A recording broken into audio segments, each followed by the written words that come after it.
By now, you've probably heard my magic wand story. It's a brand that's been part of my personal journey for more than 20 years. But no matter how many times I sing Magic Wand's praises, I'll never be able to fully capture the story of this incredible brand. Well, now journalist and author Kate Sloan just completed a limited audio series documenting the history and impact that Magic Wand has created over the last 56 years. It's called Making Magic. And the series chronicles Magic Wand's incredible brand story through interviews with nearly 40 experts, performers, business owners, educators, and fans. So I got a sneak preview of the series, and what I loved is that Kate weaves together snippets from all their interviews into this amazing story arc. She covers Magic Wand's journey from appliance store massager to its legendary influence on culture and sexual independence, and it's all just fascinating. The first episodes of Making Magic are available now at makingmagicseries.com or on all popular podcast platforms. Just search for Making Magic or visit makingmagicseries.com today. Pornalingus is what? Oh, how you do oral and porn. It's basically, exactly. Porn, oral. It's oral and porn. It's where you're kind of touching it with your tongue from a distance. It's all for the camera. It's not going to help get anyone off. It's terrible education. Please don't do it. I mean, if you're going to do it, just put your face in there. If you can't breathe, you're doing it right. Exactly. Go all the way in. If you are respirating drops of pussy, you're doing it correctly. Right? Thanks for listening to Sex with Emily. I'm Dr. Emily, and on today's show, I'm joined by Alice Vaughn and Yvette D'Entremont from Two Girls, One Mic, the Porncast, to talk about the funnier sides of porn and the true entertainment aspects of it all. Plus, I'm answering your sex and relationship questions. Topics include why porn can be great, when it's too much, what we should be bringing into the bedroom, and what should stay on the screen. The plot holes that porn parodies leave us with, why Instagram is causing recurring problems in your relationship, and how to get people to stop putting you on a pedestal when you're casually dating. All this and more. Thanks for listening. Look into his eyes. They're the eyes of a man obsessed by sex. Eyes that mock our sacred institutions. Bedroom eyes, they call them in a bygone day. Hey, Emily. You got a boyfriend? Because my man E here, he just got his heart broken. He thinks you're kind of cute. A girl's got to have her standards. Oh, my. Do women know about shrinkage? Isn't it common knowledge? What do you mean, like laundry? It shrinks? Can we not talk about sex so much? Are you kidding me? Oh, my God. It feels so good. Being bad feels pretty good. But you know, Emily's not the kind of girl you just play with. You're listening to Sex with Emily. We're talking about sex, relationships, and everything in between. For more information, check out sexwithemily.com, social media, Sex with Emily across the board. Intentions with Emily. For each show, let's start off by setting an intention. I encourage you to do the same because I do it as well. So when you're listening right now, think about it. Like, what do I want to get out of listening to this episode of Sex with Emily and how it could help you? It could be, I've always wondered if porn is good or bad for me and what is a porn plot hole? Or I'm not sure how I even feel about porn. This could be an interesting perspective. My intentions for the show is to show you that porn doesn't have to be super scary or serious, and there are actually healthy ways to incorporate it into your sex life. Enjoy the show. I'm so excited to welcome my guests. We have quite a topic to get into. I have so many questions. Alice Vaughn and Yvette D'Entremont? Indeed, I'm impressed. They have a podcast called Two Girls, One Mic. And it discuss all the storylines and plot holes, which did you guys make up plot holes? Well, porn. Someone has to review the holes and the plot holes of everyone's favorite porn, Yeah, right? Look, there's so many continuity errors, and this distracts me from my orgasm, and people need to know about it. Exactly. You're like, the sheets were not that color, or whatever happened. It was folded over. There wasn't a pillow. It's like, look, I can suspend disbelief that somebody is going to bang the plumber, but I can't suspend disbelief that they're going to do it on a certain set of sheets. You know, like I need consistency. Okay, so sometimes I want to know, how much did the subway tile cost in the bathroom? It's not my fault they have fantastic grout work. Right, exactly. Right. Those are the things you're like, this is not believable. You want to believe your porn, but how did you both get into this? I mean, you have a successful podcast about just this subject. So there's so we took a joke too far, basically, is the whole story behind this. So my main thing is I'm a science communicator. I tell people when something is completely, wait, am I allowed to swear? Yes. Cool. Awesome. I tell people they're full of shit for a living, basically. It's great work if you can get it. Yeah. And I was doing a talk on bad science in the movies and why bad science in the movies is abso-fuck-lutely fine, because we're not going to get a lesson on quantum physics from the Avengers. We're going to watch Tony Stark have homoerotic banter with Captain America. Right. And then I said making fun of the bad plot line or the bad science in sci-fi movies is like making fun of the plot lines in a porno. You take it out and you're still going to get what you went in there for. And then I was like, wait, Neil deGrasse Tyson makes fun of these all the time. Right. And there's a career in it. Maybe we could make fun of the plot lines in pornos. And Alice is incapable of not running with an idea. Look, she told me it. I said, this is a great idea. 12 days later, we had a show. Really? She's a force of nature. Okay, I love this. You guys been friends for a while? You have such great chemistry together. She's my hetero life mate. Oh, I love that. It's a good time. So I'm also the same way. I approach my relationships the same exact way. I say, I want that. I get it. I'm not even kidding you. So she was killing someone's career on the internet, which was as per Yvette. I take no credit. I say their bad behavior killed their career. I just let people know about it in a way that involves jokes. Yeah. So while she was doing that, I was reading one of her articles. I think it was the first one that blew up. Why the food babe is full of bullshit. Or the food babe. Why the food babe blogger is full of shit. Okay. Go read it. You'll enjoy it or you'll hate me, whichever. Okay. But Got it. I read that, said she's my new friend. We became friends. You just reached out to her and said, okay, but she found me at a conference like 2 years later and was just like, I'm pulling you into my girl circle. And it worked out. Where do you guys live? Do you live here? Do you live... I mean, you have to mention Los Angeles? New York and LA. Oh, okay. Oh, so you do the podcast like... virtually, right? I had to do that for a while. That's really cool. Okay, but tell me about this, you guys. Like, what is the podcast? How do you explain this? So you watch porn. Do you pick like a topic every week?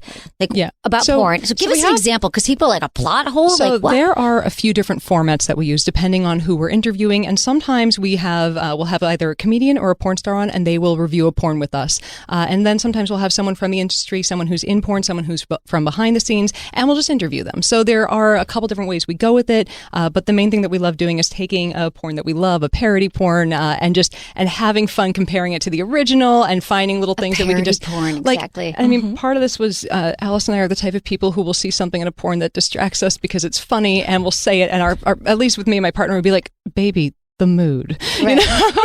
Like, could you not? No way. That's the real peanut. I mean, my thing is that you're like, that's not real, because a lot of it isn't real. Like, I often talk about how, like, I get that porn is titillating. It's great to get you in the mood. You can even learn some things, but a lot of what we see in porn just isn't accurate. It isn't true. But you guys aren't even getting into that part of it, are you? Are you saying like I used to be like, he's nowhere near her clitoris. Like, there's no way she's having an orgasm. We complain about that. You know the term pornolingus, right? Pornolingus. No, but I've learned enlightened so much now. We were enlightened to that one from Nina Hartley, I believe. Oh, love Nina. Oh my God. We have fantastic. undying love for her. I know.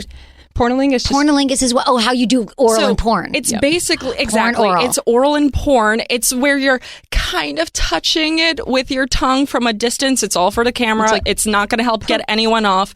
It's terrible education. Please don't do it. I mean, if you're going to do it, just put your face in there. If you can't breathe, you're doing it right. Exactly. Go all the way in. If you are respirating drops of pussy, you're doing it correctly. Right. So we have professionals like Nina on. We've had Lisa Ann. We've had people who are masturbation coaches to foot fetish we had a experts. Porn researcher on recently. Medea was wonderful. What did you guys learn? So what do we need to know? Like, so much. Everything. We talk with her a lot about sex and porn addiction, which according to her research, porn addiction really isn't a thing, which it seems to be in line with the other things I'd read, but hearing it from a researcher as opposed to, groping on the internet and trying to find whatever, seems true, it was wonderful having an expert on. And that's what we love doing is we bring in, people from all over the place that are willing to come on a Porncast. Okay, yeah, so. No, I love it. So porn addiction, I mean, that's interesting because I do feel that, listen, we all know when an addiction is taking over our life. Like, are there consequences? Like, I feel like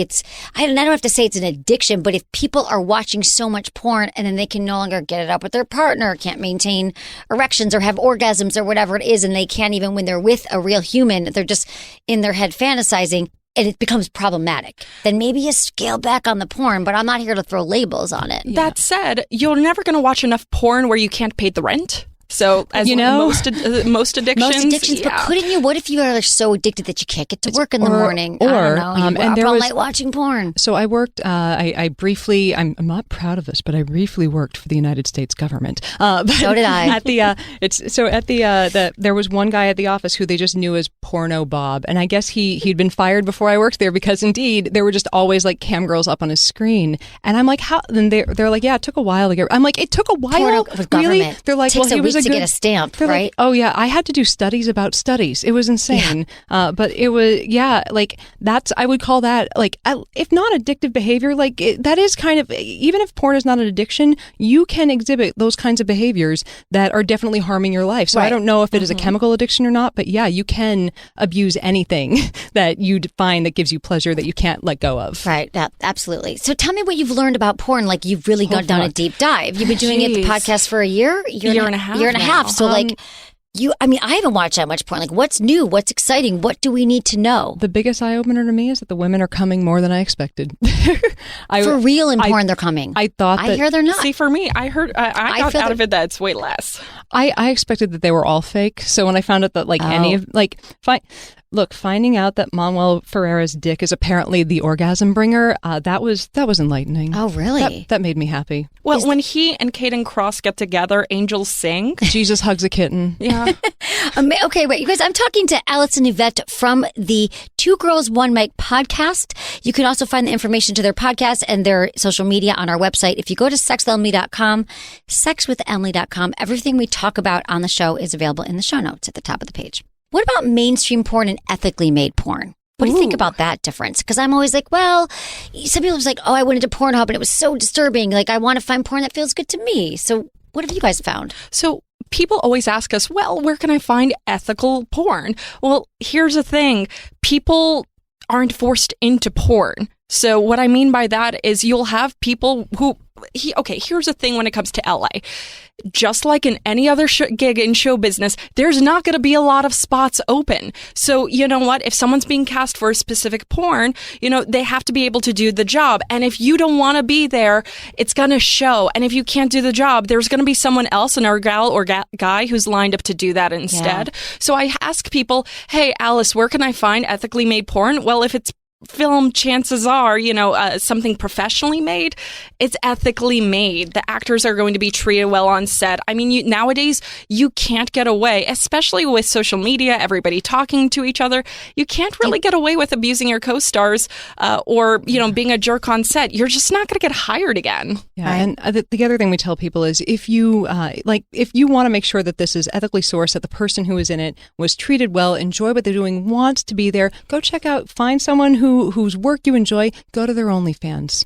Pay for your porn. Make sure that you're interacting with them in a way that doesn't seem gross and seedy and dishonest. And it's like you can tell that that someone is making it ethically if it's if it's on their own page. Okay. Like at least that's the way I look at it. So what have you learned porn for your own use? Like, are there things that you loved and now you're like, if I watch another gangbang, I'm just done? We can't, we got to change the name of the podcast. I would never say no to another gang bang. What kind of a girl do you take me for? Right, exactly. But sometimes I'm like, okay, sex toys, I have so many of them to try. Like, sometimes I'm like, I can't tonight. So I think the weird thing that people would not expect is that we regularly skip watching the sex when we're reviewing the movies. Like if they're like I'll watch every time someone stays in character, but if if it's just gonzo porn for the rest of it, then I'm like, I've seen this. So we're talking about the plot holes then. Oh yeah, you're just going into the plot. You're going into the narrative. Like one of the ones that we loved, the Big Lebowski XXX was great. Fap to the Future was one of my. Fap to the Future. I will eternally have a soft spot in my heart or a hard spot in my metaphorical dick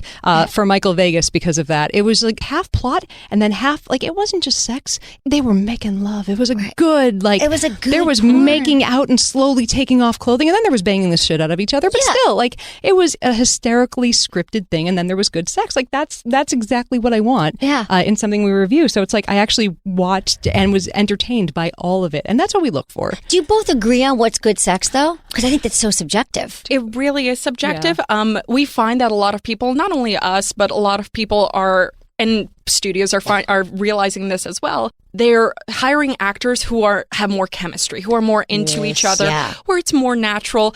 I mean, you're going to have plenty of studios who do something that's just very niche. But nowadays, the mainstream crowd we find is going towards, you know what, I want to see the people boning are into each other. You know, believe it or not, there's actually, the people who make porn are not married or in relationships.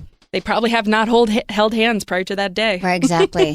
No, you're right. You're right. People think that but they want to believe it. It's like even going to a movie at the theater. You're like, I want to believe that they were really in love. And it's like, we want Lady Gaga and Bradley Cooper to fall in love. Like, we want that to be real. I could see that in porn. I was going to say, after watching them at the awards show, I'm just saying maybe they were. Yeah. But like, you know, I want to think that they were at least enjoying their day at the office. Like, you never, like, I think it was the Avenger. It was one of many Avengers parodies that we watched. That there was just an actor that looked like they were bored / waiting for the scene to be over / slightly uncomfortable, and not in that fun uncomfortable way that you have sex sometimes, but like in that uncomfortable, like, this is unpleasant and I don't want to be. And I'm like, that, who wants to watch that? Who wants to, you know, who's going to get off to someone being like, I'm bored? Like, that's not you're right. my That's kink. a good. Yeah, I think that so many people just like kind of fast forward to the sex part, but you guys are really taking it seriously. Emily, I'm just saying, so you've watched Pee Wee Herman's Big Adventure, right? Yeah. Okay. Watch Pee Wee Herman's XXX Adventure, the first 5 minutes, no sex at all. It is a scene-by-scene recreation by Tommy Pistol in the most perfect Pee Wee Herman, down to the laugh. He does Pee Wee amazingly well. Wow. It was, I mean, he does kind of disappear into characters. So, like, if people don't think there's acting in porn, watch anything with Tommy Pistol or Evan Stone. Like, just watch it. They could easily make it in mainstream. It's really fun. Like, you really are just having a good time with porn. Oh my God, yes. And we've learned to love the people within the industry, and they've been so welcoming, which is the best part. Yeah, it's shocking that people are nice to you if you treat them like human beings, as they deserve to be freaking treated. Like, I think it's kind of shocking that we bring people on and they're not like, I think people are surprised that we're not asking tawdry questions when we bring them on, and that's what I would do. Maybe not tawdry, but like, tell me what you've learned. Are you in your body? Like, are you ever having an orgasm? Like, but you're kind of like about the art and the light, and like, was that really your ejaculate? I like to say that we're the porncast that your grandmother would listen to, because we use kind of porn as a launching off place for a lot of comedy and a lot of discussions, and I think there's a lot of comedy and a lot of conversations. How have your parents dealt with what you're doing, or your family, for friends? Well, I've disappointed them for the last 20 years, so it's okay. Yeah, my mother is curious. I get asked it all the time, and I'm like, my mother is very proud. I love it. My father doesn't know I'm alive, so that's fine. Okay. Or maybe he does. Who knows? Hi, Daddy. Fuck off. Look, I'm just saying, I have a career because of daddy issues. I'm fine with it. Yeah. I think a lot of us do, right? Yeah. Whatever it is. Hashtag great thank you for bad dads. What do you guys think about porn? Like, do you really still watch in your relationships right now? Do you still think it's good for good for couples? I think in many ways, couples are always. Is there anything you'd recommend? Like, anything that you saw that was like surprising to you? You're like, I can't, or like a theme, or things that were like trending in porn that has shifted. Or, I mean, I don't know. I don't watch enough. I don't look at it like you do in those ways. Well, we're all waiting for the faux cess to stop. Oh my God. The faux what? The faux cess. Step brother, step mother. Faux. Yeah. I could die happy. I could die happy if there wasn't another single stepmother, step whatever scene. It's like big. We had a wonderful guest on our show, Steve Gadlin, who suggested the reason they did all those is because, well, it's a really convenient way to have two people in a house. I'm like, has the myth of the plumber died? Has the myth of banging the plumber died? Where is the pizza boy when you need him? Right, exactly. We have other ways to get someone to a house. Right, we don't need the cis to bring the fake cis to bring the pizza. Like, and maybe it's just that I didn't. Maybe it's just that I didn't have any step siblings, but I just don't see the appeal in banging a. I don't know. I know. I don't either. What's funny is one of our friends, Sean, he's now taken over to produce some of this FOSS stuff for a studio. So we were talking about this, and I said, "All right, well, now since you've stepped up to the plate and you're going to be now producing and directing this type of content, I have some ideas." So, for example, I mean, Yvette mentioned the plumber. Why can't we just have a plumber go to a woman's house? She's incessantly hitting on him. She's wearing very little clothing. Very little clothing. But he doesn't have sex with her. Instead, he goes home and he's very loyal and has sex with his stepsister. Why not? Twist that, right. Twist it on its head. I love the way you're thinking about this, tying it all together. We need some more awesome. M. Night Shyamalan-like plots in porn. I think you guys could do this. The dick was hard the whole time. Yeah, it was a real dick. It was a real turn on. It was not a ghost dick. Okay, What have you learned about that? Prosthetic dicks. Saying dick. Prosthetic dicks. Have we learned? We have learned so much about fake cum, less about prosthetic dicks. Fake cum. How do you make the fake cum? There's a number of recipes. There are. I know at least one of them involves I just feel like a lot of it's fake. Because a lot of men call in and they're like, oh, mine wasn't it? I'm like, it was porn. It wasn't real. And I think a lot of the orgasms aren't real. Okay, you guys, I have to ask you the 5 questions we ask all of our guests. Our quickie questions. Ready? Okay. No stress. Okay. Biggest turn on. Each one of you can answer. Being tied up and being powerless. Double penetration. Okay. Biggest turn off. A guy asking me to do what I want with him. Bad smell. Okay. What makes good sex? Communication. Lots of lube. And willingness to try new things. Okay. Something you would tell your younger self about sex and relationships. Fucking talk to the guy. Tell him where your clitoris is. Exactly, right? Lots of communication. Just ask for what you want. Number 1 sex tip. Don't be so afraid of your body. Talk to your partner and try new things, but also use more lube. And also use anal. Do anal. Do the thing with the lube. Do the anal. I love it. Thank you, Alice and Yvette. 2 girls, 1 mic. They can find your podcast wherever you listen to podcasts. Yes. We got your social media. We have it all at Rational Blonde and at The Sci Babe. And we'll have this all in our show notes. Thank you for being here. We're going to take a quick break. When we come back, we're going to get into your email questions.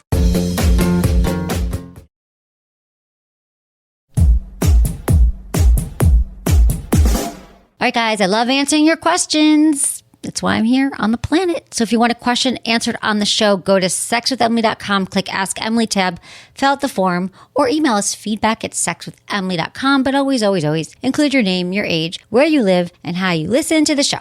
Thanks, guys. Okay, producer Jamie, you want to read the email? Indeed. This first one comes to us from Ivan, 31, in California. Hello, Dr. Emily. I've got an issue that's looming over my relationship for the past year regarding my girlfriend's take on my social media. Since we've started dating, my girlfriend has called me out and had issues with the number of Instagram models/influencers I follow because it, quote, hurts her, hideous, and repulsive to her, end quote. She's asked that I reduce the number of follows or completely get rid of and unfollow all of those types of accounts a few times now. I've complied, but the same fight keeps coming back. I respect her views, but in my eyes, the occasional like isn't harmful or worth breaking a relationship over. Can you give me your take on this, Emily? I really love my girlfriend and want to be with her, but this same old fight is getting to be too much. All right, Ivan, this is such a great timely question because I think a lot of people are going through this right now because in social media, we can totally track what our partners are doing and sometimes it doesn't feel great. So what I have to say about this is that it sounds like this is a deeper issue. It's not just about Instagram. It's about her own insecurities in the relationship, her ability to trust. This could have come from a past relationship. Maybe somebody cheated on her. Maybe she's had some insecurity issues about her own, the way she looks and the way she comes across. Maybe her parents cheated on each other and there's just no trust. So I would get more information about where she thinks this is coming from, the source of it, because I feel like in these situations, you can reassure her all you want, but even if you stopped following all the Instagram models, there's gonna be something else. Like, why'd you become friends with this woman you work with? Is she cute? You know? So I think that it's really about her own challenges, her own insecurities, and that it's about a deeper, challenge in the relationship. Because if you're telling me that you actually have you're just like, yeah, I like looking at these girls, I like liking their photos, but I'm so deeply committed to my relationship and the intimacy and working on it from a very trusting, loving standpoint and growing together, and she's my person, then there really isn't anything for her to be jealous about if you haven't done anything to lead her down that path. So just have some healthy conversations with her. And again, from a open, without this conversation, not like the next time she yells at you for following, say, I think we have to talk about this because I want this relationship to go the distance. I want to work on the strength of our commitment and let's just talk about it. Tell me more about these feelings and be curious and be open without judgment and without shaming her or blaming her. Do you think sometimes when people are forced to, not forced, but more so ask these follow-up questions oh, so tell me why, why does this give you so much pause or why do you think it's so hideous, that they haven't even really deeply thought about it? Thank you for bringing that up because she'll probably be I just feel that way. I just know every guy, you're just gross. Guys love girls in bathing suits and it's a waste of time. You're not you didn't get a bonus at work this year, so you're wasting time on Instagram. Let's just role play this. Then what I would tell Ivan to do is okay, No, babe, I hear what you're saying, but I just really want to know, like, can we go a little bit deeper? Just let me know. You know that I love you. I'm not cheating. I don't want to be with anybody. You know, I'm just an American male looking at stuff on Instagram, but I really want to know because I want to help you because it gives you so much suffering, babe, and I don't want you to suffer. So maybe could you tell me, when was a time in your life where someone broke your trust? When were you hurt in this way? When did you feel less than? Let's go through it. Can you figure it out? And then just keep taking it back to that. Keep that you want to help her. You want to figure it out. You want to, and see how that goes. And again, it might not happen during one conversation, but if you can just be calm, and this is a practice. You guys, sex is a practice. Communication is a practice. I'm going to give you some answers and I'm going to help you go down a path and start.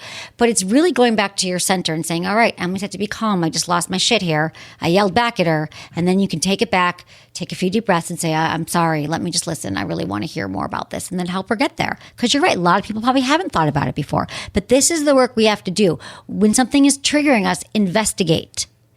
When was the first time it happened? When was the last time it happened? When was the most intense time it happened in my life that someone cheated on me or I felt distrust? And that's how we can get to the roots of it. Okay, this next one comes to us from Adam, who is 38 in Oregon. Hi, Dr. Emily. After a 14-year-long monogamous marriage, I find myself a bit out of touch with the new rules of dating and relationships. Thank you for your incredibly open and direct information. I've started exploring the possibilities of being in a non-monogamous relationship, but I've found it very difficult to navigate. My main concern is, what is the difference, or at least how to navigate the difference between non-monogamy and casual sex? I have long-standing evidence that I can love more than one person, and my love languages are mostly giving gifts. I want to love everyone I meet and give/provide for everyone. While casual sex becomes the default single person in their 20s and 30s type of relationship, read one night stand, I prefer to have the relationship aspect of non-monogamy or maybe polyamory. Again, thank you for all the wisdom and information you share, as well as the laughs and joy you have spread. Lovingly forever, hopeless romantic Adam. Oh, Adam, thank you so much. I'm so glad you enjoy the show and get some laughs.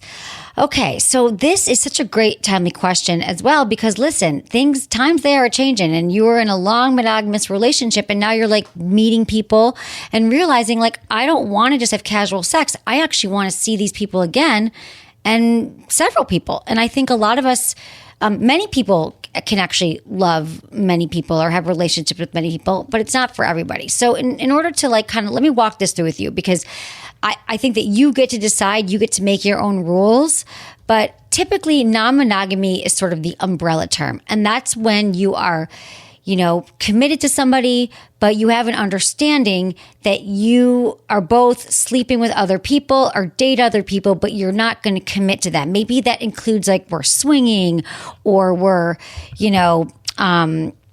we're just seeing people when we're traveling, but we don't see them often. Or maybe it's threesomes and stuff like that, but there's not like a commitment. There's not an ongoing relationship.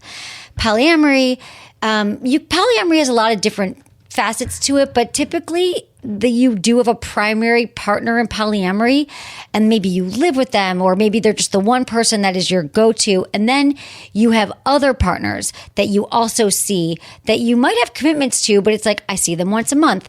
But this is my primary person. Like if something happens, I call them. And everyone typically knows about everyone else, and everybody else is polyamorous. Or, there are people who are, I'm not saying everyone else is polyamorous because you get to make your own rules. There might be people who are only dating you and they're okay that you are polyamorous. But typically that's what polyamory is. There's also like solo poly, which sounds like that's something that maybe you might be doing right now while you're figuring it out. You're meeting several women and you're enjoying spending time with them. And perhaps there's not like a status thing where there's one that you're seeing more than the next. You're just sort of figuring it out. And with casual sex and dating, I feel like that's what a lot of us are doing, and we're not actually talking about it, so people end up getting hurt.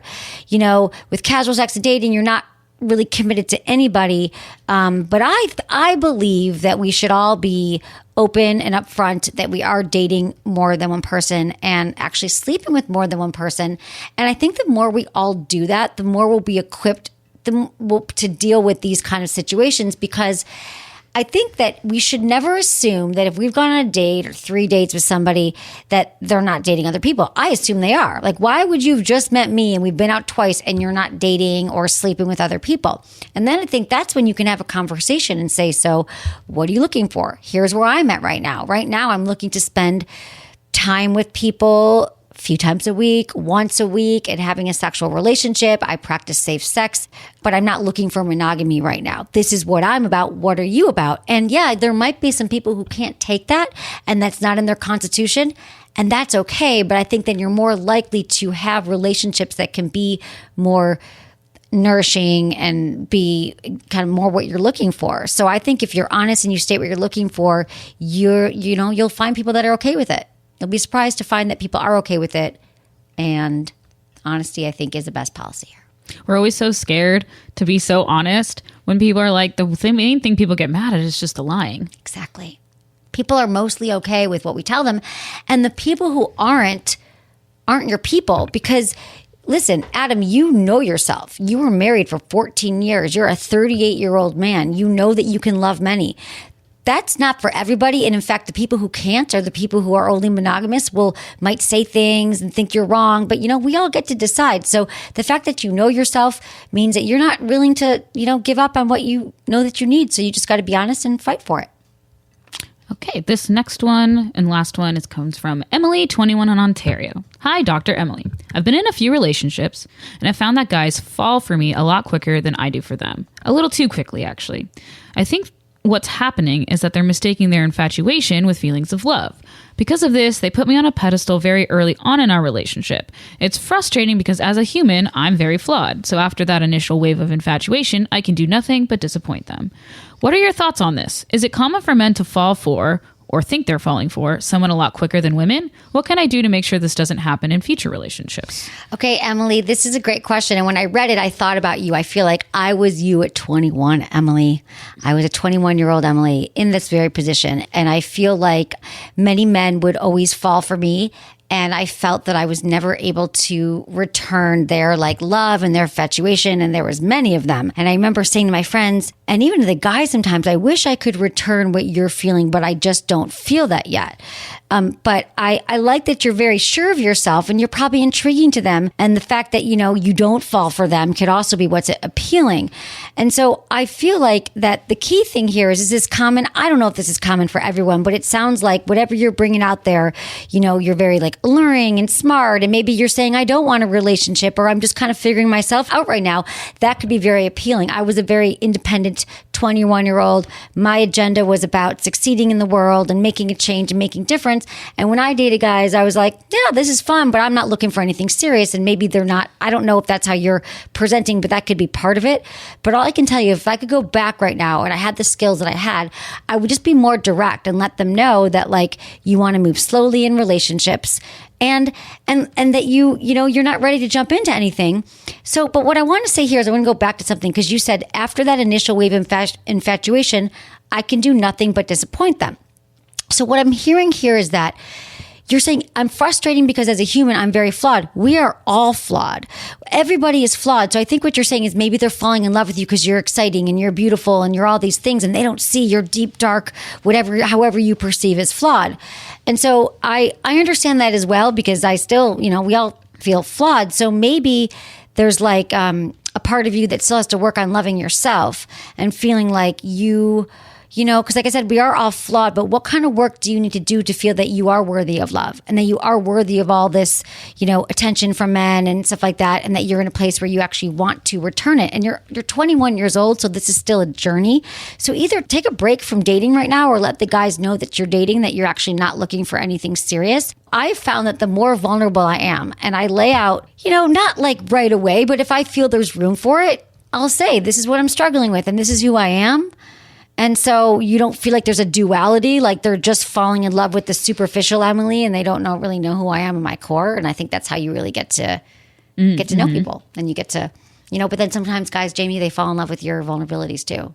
So it's really hard. It's like, do you keep stuff more locked up and be mysterious, or do you let it all out and then they love you for being so open? It's I don't know. I've played all of those cards, and it was never the thing for me. It was never conscious. It was just I love that you love me, but I'm so stressed about work. And I mean, it was pretty much probably the same as I am now in many ways, in the sense of I really want to do great at my job and I care so much about my friends and I'm trying to keep up with everybody. And maybe the fact that I wasn't singularly focused on them is what made it appealing. And maybe there's some of that in Emily, but all I can say is that it's okay to feel flawed. And I just say, I'm going to say this to everybody listening, especially in your 20s, like do your work, figure out who you are, and don't go along with men who, what I did, Emily, is I used to be like, this one really loves me and it felt really good for a while and it felt safe until it didn't. And I felt like I got talked into relationships. And I realized that I wish if I could go back, I would have taken more time to be without a relationship in my 20s. I was a serial monogamist. And so that's what I recommend you, Emily. Keep doing you. That was therapy to my younger self. Thank you for supporting the show. If you think a friend would enjoy this episode, share it with them right now. We all need to learn, right? We all need better sex. Thanks to my awesome team, Ken, Kristen, Elisa, Brian, our interns, producer Jamie, and Michael. Was it good for you? Email me, feedback@sexwithemily.com.